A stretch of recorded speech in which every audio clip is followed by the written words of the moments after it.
Yes, they are fixing the elections in Texas. But that does not mean that California should fix the elections because of that. Two wrongs don't make a right. You don't buy what Governor Newsom's saying? Of course not. Look, I've sat there in Sacramento. I've listened to the politicians for 7 years. They are not interested in giving any power to the people. The only interest that they have is to take power away from the people and grab it themselves. So this gives them a great opportunity. Arnold Schwarzenegger just dropped the political dumbbell square on Gavin Newsom's head, and California hasn't seen fireworks like this since the last rolling blackout. The Terminator himself took off the shades, traded biceps for bold opinions, and stepped into the political arena swinging harder than ever. What followed wasn't just politics. It was a cinematic beatdown, part roast and part revolution, all delivered with a protein shake in one hand and that unmistakable Arnold attitude in the other. When the governor calls you out, it's not a debate, it's Judgment Day, only with better lighting, sharper lines, and more muscle per minute. Arnold didn't hold back. He told Newsom to stop hiding behind buzzwords and start fixing the chaos Californians are forced to live with. The crowd erupted like they were watching a lost scene from Terminator 2, because this wasn't just entertainment. It was a powerful reminder that real leadership isn't about slogans or spin. It's about guts, grit, and the courage to own your mess instead of flexing past it. We worked so hard to get the independent redistricting commission in California, and now all of a sudden they're undoing all of that. I saw on television basketball players getting arrested, coaches, famous coaches getting arrested. So they're getting arrested, and here they're cheating, and they're having a war on cheating here in America with this gerrymandering. So it's really sad. If you want to really fight for democracy, why would you go and destroy the Constitution? The Golden State might need a new anthem after this one, because Arnold Schwarzenegger just dropped a political remix no one saw coming. The man who once battled killer robots on screen is now taking swings at government red tape, and this time, Gavin Newsom has become the final boss in an unscripted sequel. You know things have gone off the rails when the Terminator turns his gaze on his own state and says, "I'll be back," but only after the taxes cool off.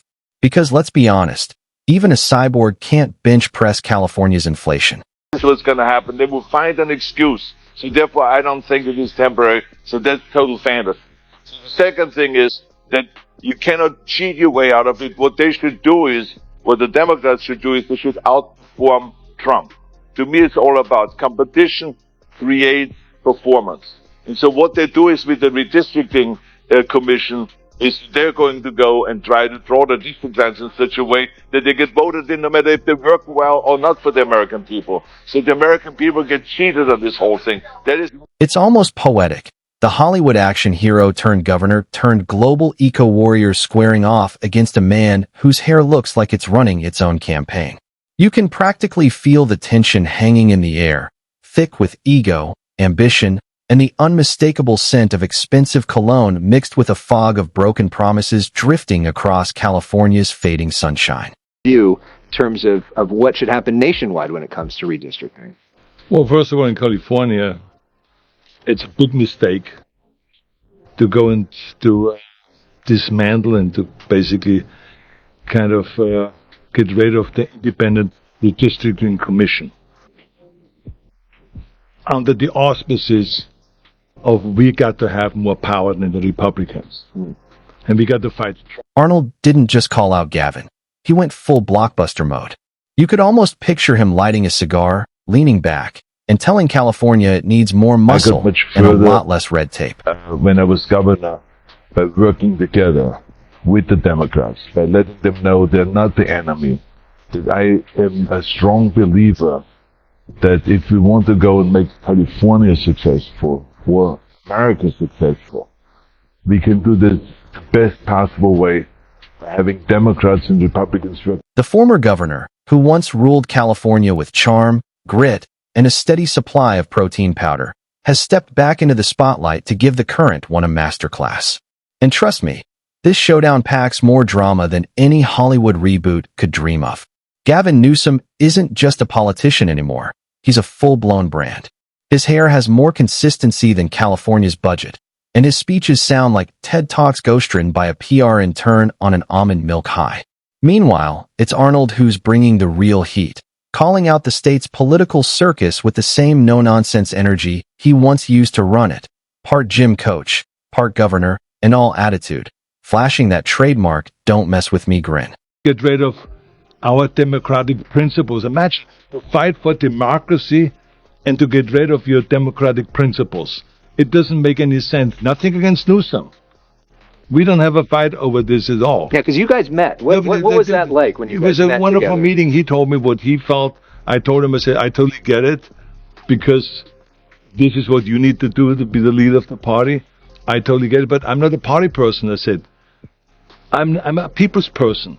I always will. The best part is, Arnold probably didn't even mean to cause an aftershock. He just made one offhand comment about California's leadership, and suddenly Sacramento's rattling like a 9.0 on the Richter scale. The guy clears his throat, and political pundits start treating it like they've uncovered the lost scrolls of prophecy. You could practically see Newsom's eye roll from outer space. Here's the kicker. The governor, who spends half his time assuring everyone that everything's totally fine, just got verbally roasted by the only man alive who can make climate change sound like a summer blockbuster. Hollywood's confused, the elites are split, and no one knows whose side to take. One's all brawn, the other's all balance, and both swear they're saving California. The timing couldn't be more mercilessly perfect. California and in Texas, there's basically this big back and forth that's going on where in Texas, Republicans are planning on doing mid-decade gerrymandering, which is redrawing the legislative districts to give yourself more seats in Congress by kind of choosing your voters. This is something Democrats have historically been against and wanted to ban. Now they're saying they will do it too in response. Newsom's been strutting around like the golden boy of progressive politics, flirting with national ambitions, soaking up every spotlight like it's solar-powered. And then, out of nowhere, bam. Arnold drops a verbal dumbbell right across his jawline. It's like California's karma just rolled up in a leather jacket, put on shades, and said, "Remember me?" Arnold's message was vintage Schwarzenegger, straight from the gym floor to the governor's mansion. "When I ran this place, sure, it was chaos, but at least people could still afford rent." Now, Newsom's probably wishing for an invisibility cloak woven from recycled scandals, because the internet absolutely imploded. Twitter, sorry, X, or whatever Elon's calling it this week, went nuclear. Half the users were flexing with Arnold, cheering him on like it's 2003 all over again, while the other half were defending Newsom like he's the last avocado tree left in California. Memes multiplied faster than rent prices, and somewhere in the chaos, Elon Musk was quietly dropping popcorn emojis.